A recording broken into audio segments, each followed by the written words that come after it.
The third week of November, at Marlow Hall, a man in a soaked greatcoat came through the servants' door at 9:30 in the evening, and asked, in a voice roughened deliberately, whether there was any work for a man who had walked from Aylesbury and could not walk further.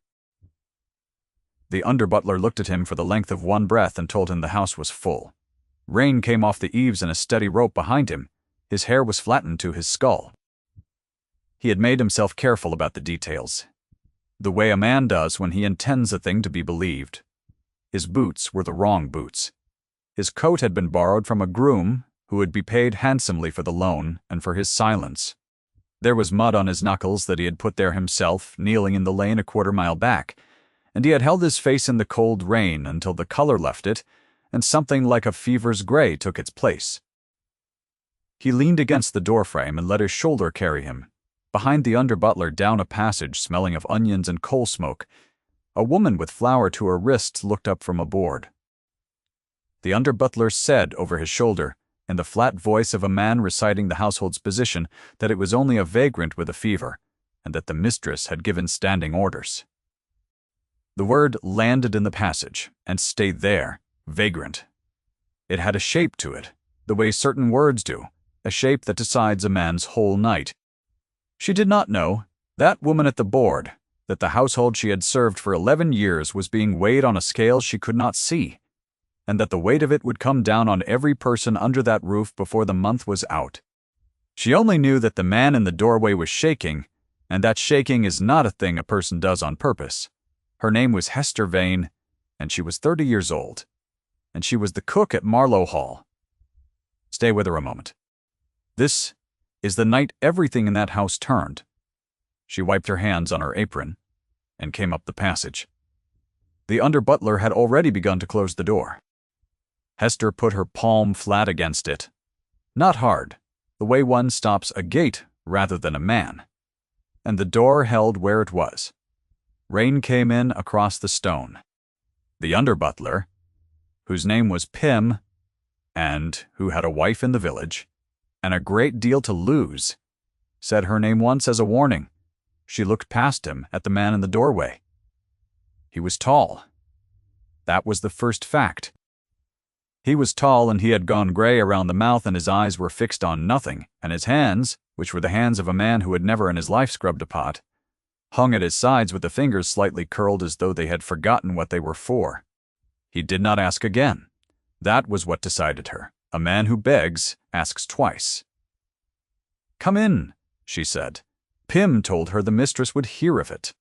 "Then the mistress will hear of it," Hester said, and she took the man's sleeve, and the wool of it was so wet it had gone heavy as a wound rope, and she brought him out of the rain and into the kitchen and put him in the chair by the fire. It was her chair, there was only the one, drawn up at the corner of the hearth where the heat pooled, and in 11 years she had sat in it perhaps 400 evenings, 10 minutes at a stretch, before the bread wanted turning. She did not think about giving it. That was the whole of it. She did not think about it. She cut bread.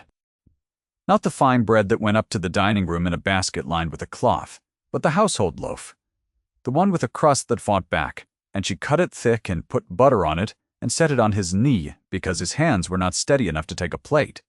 "Eat," she said. He looked at the bread for a long moment. Something moved in his face that had nothing to do with fever. Then he ate. She did not watch him eat. That was a kindness he did not expect and could not have named, and it went through him like the heat of the fire, and he did not understand for some hours afterward why it was the not watching that had undone him. She turned her back and went to her board and worked the dough she had left there, and the kitchen filled with the ordinary sounds of a kitchen at night, the tap of the fire, the soft violence of a heel of a hand going into flour, and the man in the chair sat inside those sounds and let them close over him. The clock in the passage struck 10. 6 days earlier, in a solicitor's office in Bedford Square, the man who now sat in a cook's chair with bread in his hand had signed his name to a document that made him master of Marlow Hall. His name was Adrian Feathersley, and 3 weeks before that he had been the second son of nobody in particular, and now he was the Duke of Renmore, because his cousin had died at 44 of a thing the physicians called an obstruction, and everyone else called too much port. He had never met the man. And he had inherited a house he had never seen, an income he had never earned, 400 acres of Buckinghamshire, and a household of 31 people whose names he did not know and whose lives now sat in his hand like a bird.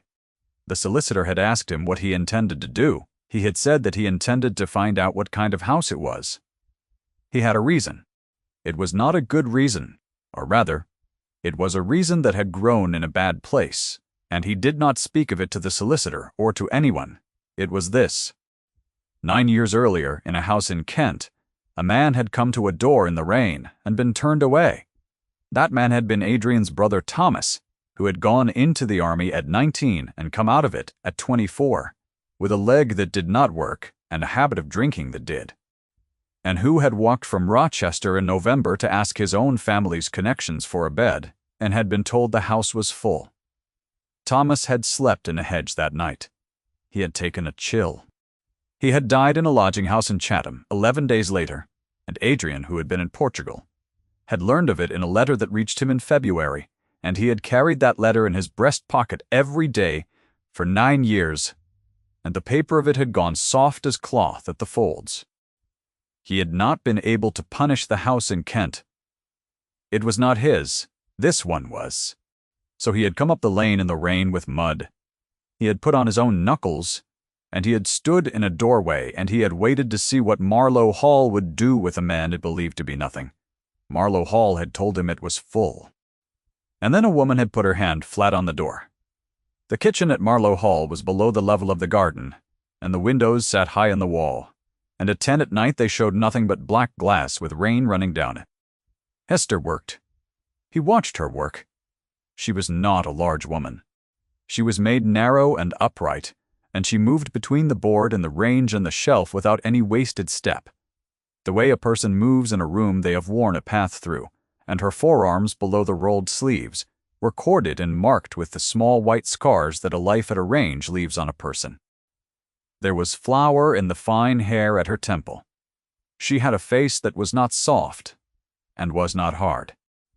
She looked, he thought, like a woman who had decided a long time ago exactly how much of herself she was going to spend on a day, and who spent it every day, and did not complain about the account. She asked him nothing. Not his name, not where he had come from, not what he had done to be walking a lane in November, with no coat that fit him. She asked him nothing, and he understood, slowly sitting in the heat with his hands, finally beginning to shake in a different way, that she asked nothing because she knew what it cost a person to be asked. At 10:30, she brought him a cup of something hot and bitter, and sat him further from the fire. "Too close, and you will be sick," she said. "The fever wants to come out slow," he said in the roughened voice that she had done more than she needed to. "I have done exactly what was needed," Hester said. "That is generally all anybody does." She went back to her board. He sat with the cup in both hands, and he thought about the fact that he had been in that kitchen for 1 hour, and had already learned something about Marlow Hall that no ledger would have told him, and that the thing he had learned was going to cost somebody very dearly, and that the somebody was almost certainly going to be her. He was right about that. At 11, the housekeeper came down. Mrs. Gethin was 61 and had run Marlow Hall for 19 years, and had run it in the last 3, more or less entirely alone, because the late Duke had cared about his horses and his cellar and nothing else, and because his widow cared about her position and nothing else at all. Mrs. Gethin came down the passage with a candle, and stopped in the kitchen doorway and looked at the man in the chair for a good while without speaking. Then she looked at Hester. "Pym has gone up," she said. Hester's hands did not stop in the dough. "I expect he has. Is gone up to Lady Corvain." The name went through the kitchen like a draft. Hester's hands did not stop. Adrian watched the cook's shoulders and learned another thing about the house. There was a name in it that people braced against. Lady Corvain came down at 11:15, which was a thing she had not done in 19 years. She came down in a dressing gown of dark blue silk, with her gray hair still dressed from the evening, and she brought a lamp and she brought her son's widow's authority in the set of her jaw, and she stood at the foot of the kitchen stair and surveyed the room the way a general surveys ground he intends to lose nothing on. She was the Dowager Marchioness of Corvain, and she was the late Duke's aunt, and she had lived at Marlow Hall since the year her husband died and had never once in that time been asked to leave. She had held the house for 3 years between one duke and the next. It had been the best 3 years of her life. And she had received 4 days earlier a letter informing her that the new Duke of Renmore would arrive within the fortnight to take possession, and she had not slept properly since. Her eyes went to the man in the chair. They went over his boots, his coat, his hands, and they made their assessment in perhaps 2 seconds. And the assessment was correct in every particular except the only one that mattered. "A vagrant," she said, "in my kitchen." Hester turned around. "He is ill, my lady." "I am aware of what he is. Half the county is ill. The county does not sit in my chair." Lady Corvain's voice was pleasant. "That was the thing about it. It stayed pleasant all the way down." "Do you know what happens, Vane, when a house takes in a man who has walked from somewhere? Word goes out.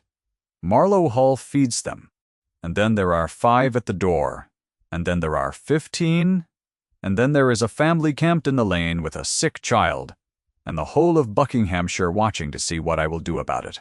I will not have it. I have not had it in 19 years, and I will not begin now, in the last fortnight, with a new master coming." She let that hang. Adrian, in the chair, with bread in his stomach and a cook's kindness sitting in him like a stone, he did not know how to put down, watched the woman who had just told him, without knowing it, the exact shape of her fear. "Put him out," Lady Corvain said. The kitchen was very quiet. "No," said Hester. Adrian would remember afterward that she did not raise her voice. He would remember that she said it the way she had said, "eat," which was to say as a fact about the world, rather than as a position in an argument, and that her hands, which he could see, were shaking, and that her voice, which he could hear, was not. Lady Corvain's fan was not in her hand. She had come down without it, and her fingers moved once at her side, as though looking for it. And that was the only thing in her whole body that gave her away.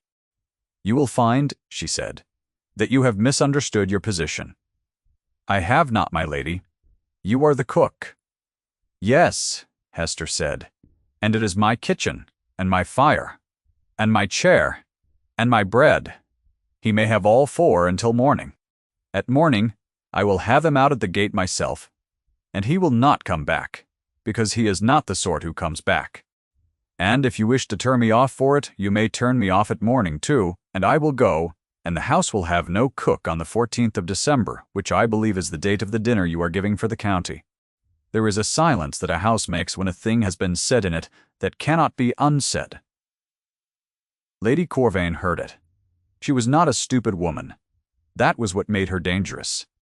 She stood in a kitchen at 1/4 to midnight, and did the arithmetic of the 14th of December, and 30 covers, and the county, and the new Duke who might arrive in time to see it, and she made her calculation, and she came down on the side of the dinner. "Until morning," she said. She went up. Trend, Adrian sat in the chair and looked at the fire and understood, with the clarity that comes to a man perhaps twice in his life, that he had come here to test a house, and that a house had just tested him instead. He slept in the chair. Hester covered him with a horse blanket that smelled of the stable, and turned the bread and went to her bed at 1, and at 4:30 she came back down and started the fire, and he was still there, and his color had come back, and he was awake, and he was looking at her in a way that had nothing whatever to do with fever. She stopped in the doorway. For a moment neither of them moved. The kitchen was cold and blue and the fire was out, and there was that particular hush a house has before anyone else in it is awake, and Adrian, Duke of Renmore, sat in a cook's chair in a borrowed coat and looked at her across 11 feet of stone floor, and did not say a single one of the things he had come there to say. She saw his hands. That was the moment. She had seen them the night before, and had been too busy to read them. And now, in the gray light, with the man's face no longer gray, She looked at the hands folded in his lap, and saw that the nails were kept, and that there was a callus on the right forefinger exactly where a pen sits. "You have never worked," she said. "No. Your voice is different this morning." "Yes." She set down the kindling she was carrying. She did it carefully, which was how he knew she was angry. "Then I have been made a fool of in my own kitchen," Hester said, "and I would like to know for what." He stood up. It took him a moment. He had slept badly, and his back was ruined that he had not. In the whole of his careful plan, considered what it would feel like to be standing in front of her when she found out.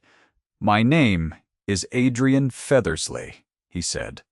"I am the Duke of Renmore. I came to see what my house does with the man who has nothing." Hester did not curtsy. She stood in the cold kitchen with the kindling at her feet, and looked at him for a long moment, and her face did something complicated that he could not follow, and then she said quite levelly that he had found out. "I have."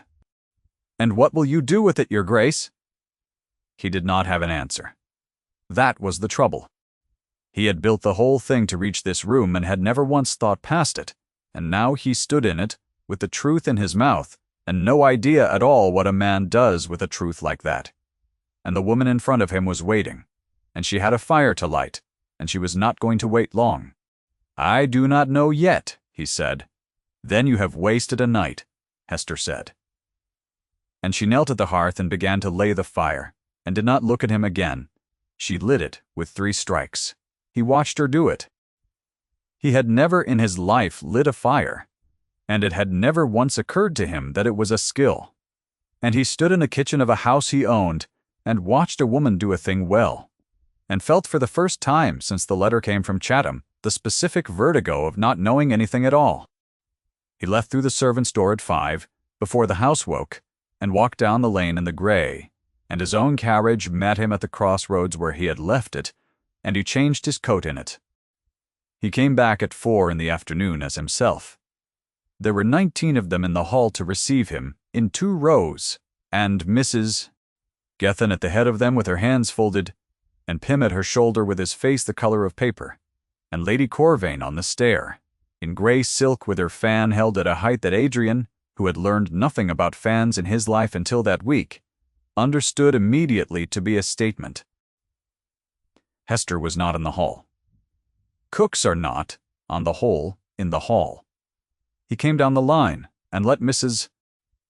Gethin name them, and he shook the hand of the head groom, which was a thing dukes did not do, and which put a small shocked silence into the middle of the row, and he listened to 19 names, and did not forget one of them, and when it was done, he asked to see the kitchens. Mrs. Gethin's eyebrows did something. "Now, your grace." Now Lady Corvain came down 2 steps. "You will find the kitchens perfectly in order," she said in that pleasant voice. "Though the household has had a small disturbance in the night, a vagrant at the door." The cook let him in and gave him my chair. It was dealt with. Her fan moved a half-inch. One does not like to trouble a new master with the servant's failures in his first hour. "No," Adrian said. "One does not." He went down the kitchen at 4 in the afternoon was another country. It was hot and loud, and there were 3 girls at the table and a boy at the spit, and a great copper pan going on the range, and it smelled of stock and rosemary and coal.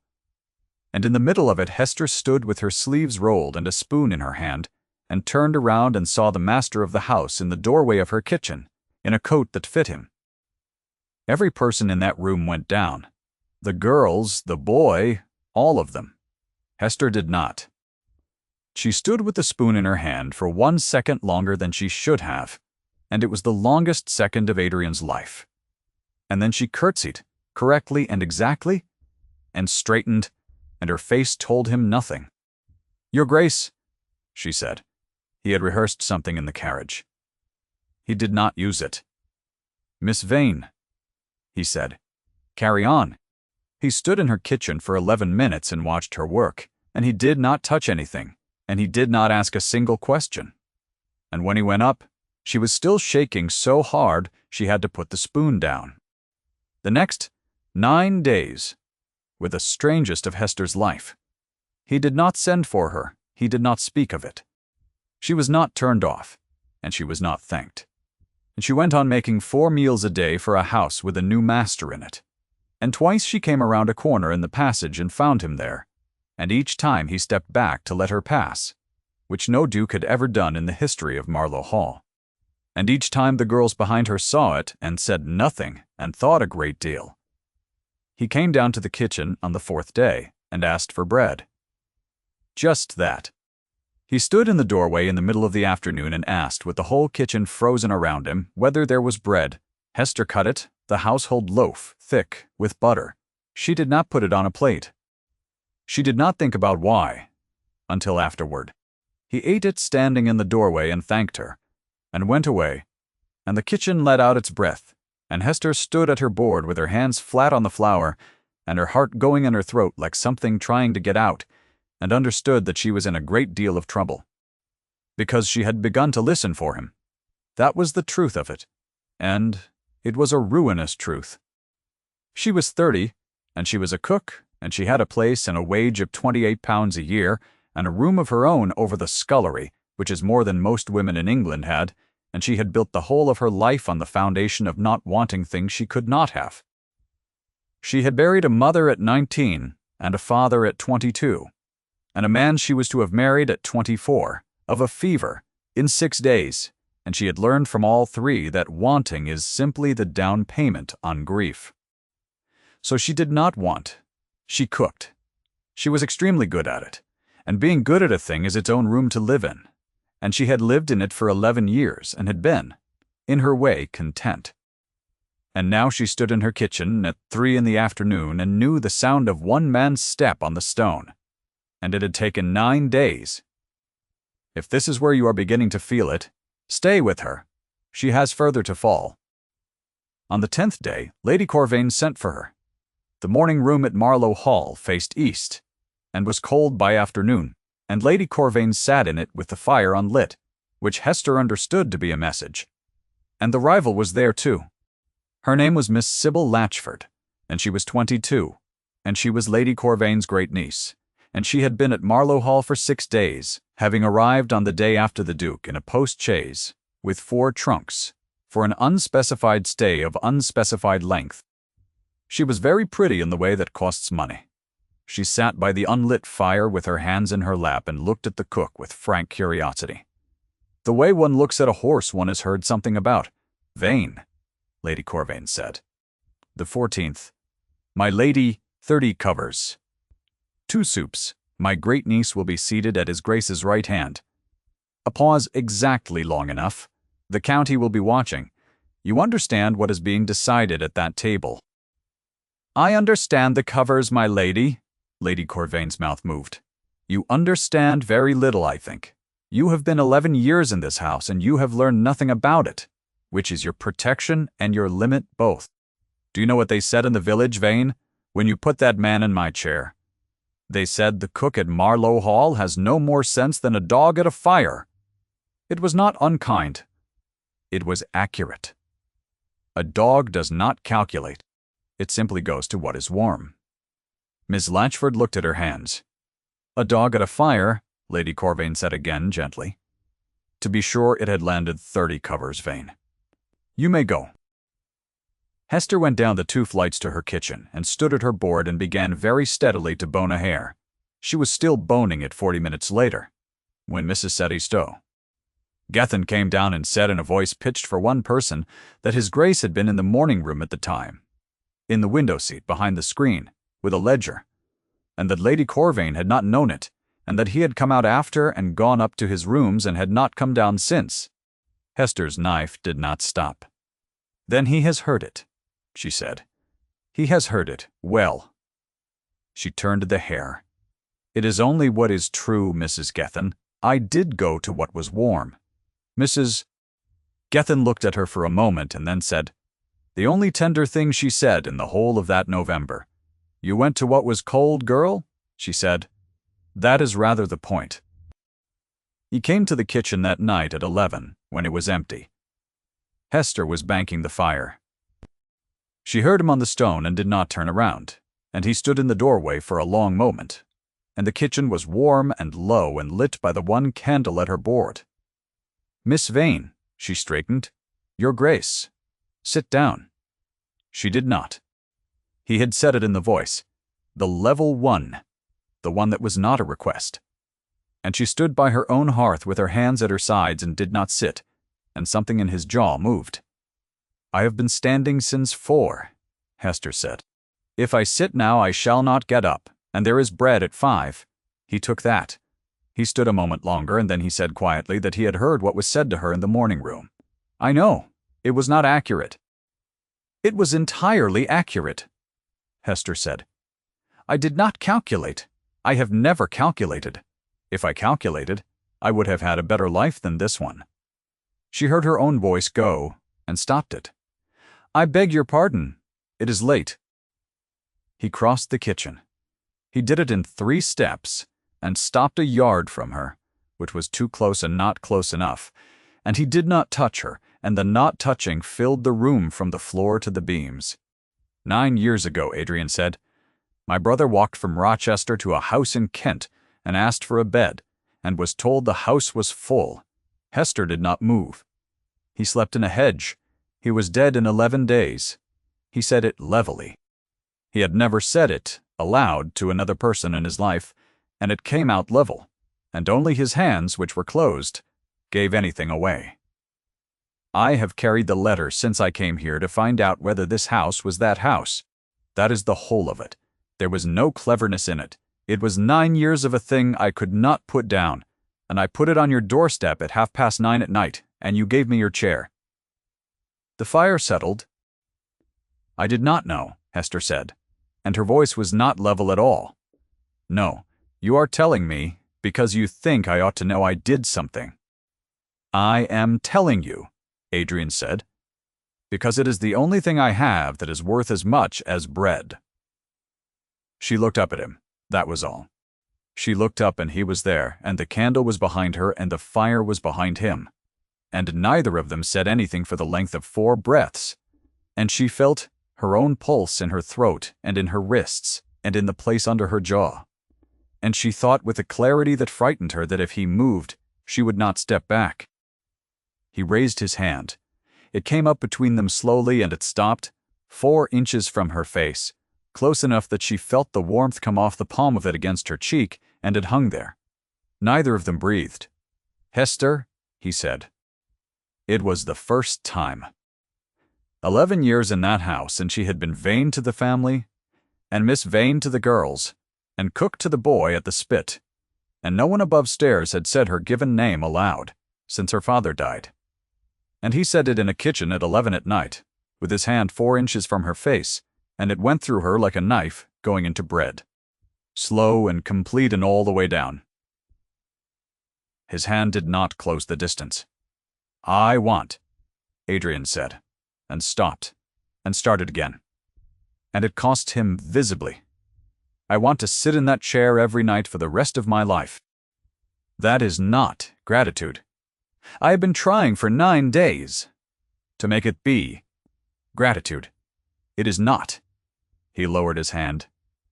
"The 14th is the dinner," he said. 30 covers. I am aware of what is being decided at that table. So is she.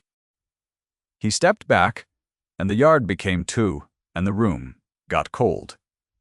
"I am telling you now because after Wednesday, I may not be able to tell you anything at all, and I did not want the last thing I had said to you to have been about bread." He went up. Hester stood in her kitchen with the fire banked and her hand against her own cheek where his had not touched it, and she stood there for a very long time. And then she went and turned the dough because there was bread at 5.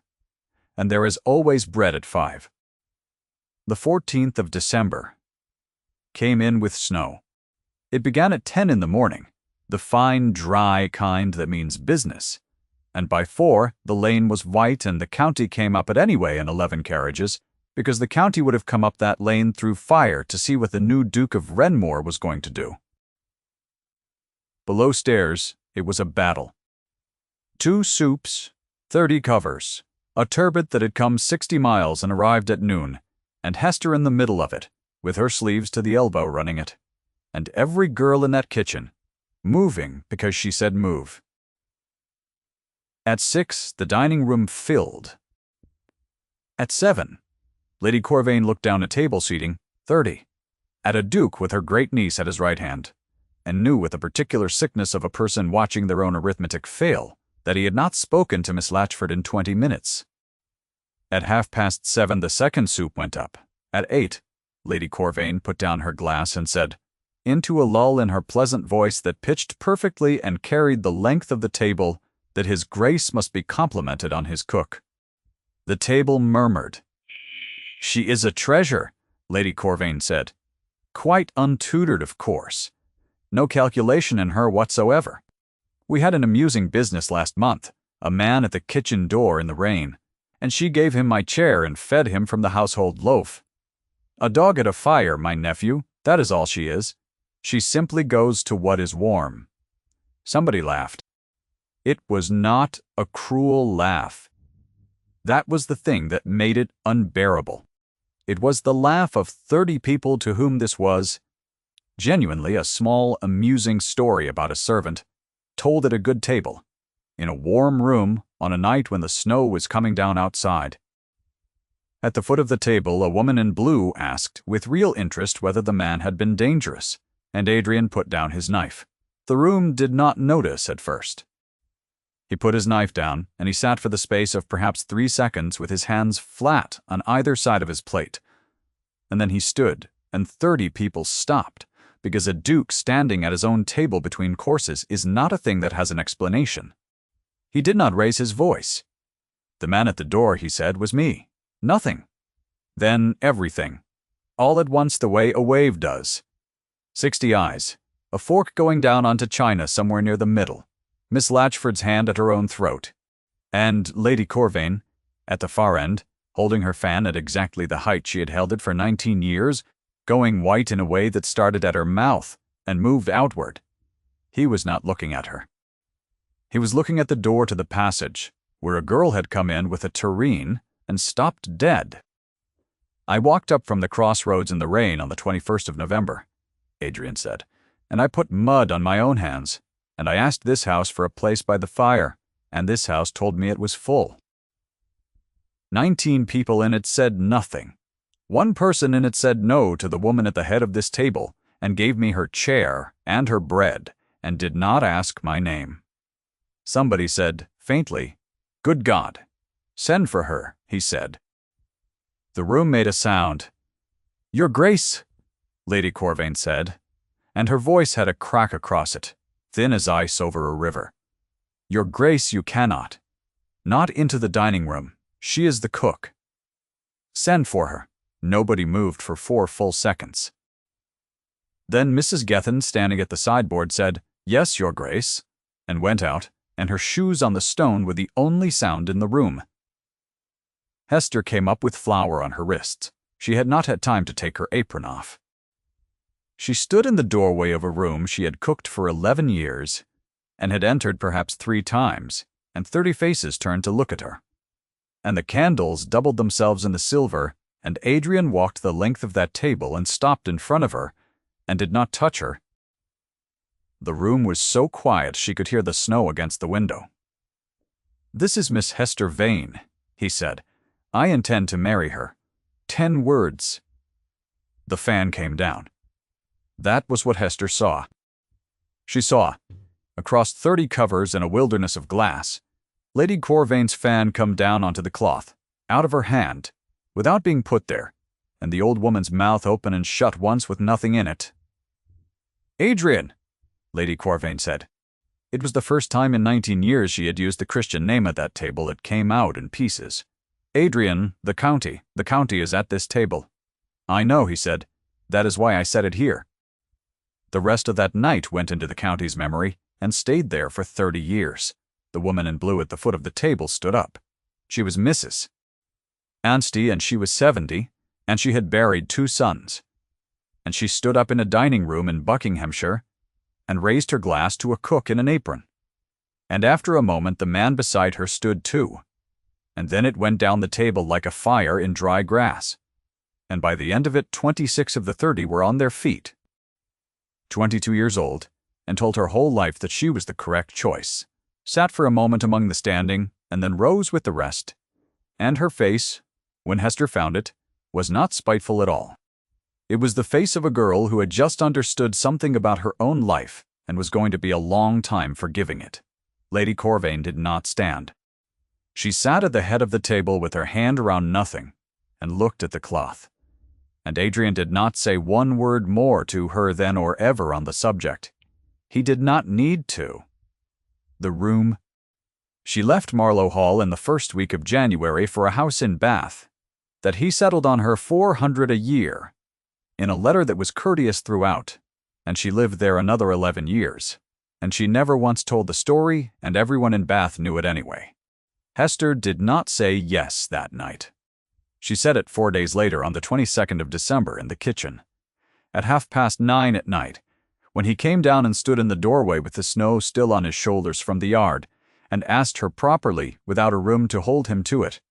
"You understand what it will cost you," she said. "Yes, they will never quite have you again, not the way they had you at that table. Yes, I am 30. I have no family, and no money, and no accomplishments. And I cannot play a note of anything, Hester," he said. She put down the knife. "Then sit in the chair," she said, "and I will cut you some bread." They were married in the parish church at Marlow on the 9th of February, with snow on the ground and the whole household in the second and third pews, which was a scandal, and Mrs. Messes Gethin at the front of them, with her hands folded and her eyes streaming and her chin absolutely level. There is one more thing.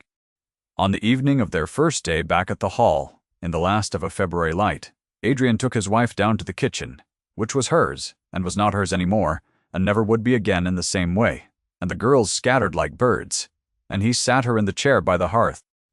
The chair had been mended. Somebody had done it while they were away, quietly, without being asked.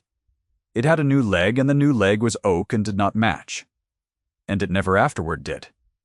He knelt at the fire. It took him 9 strikes. She let him.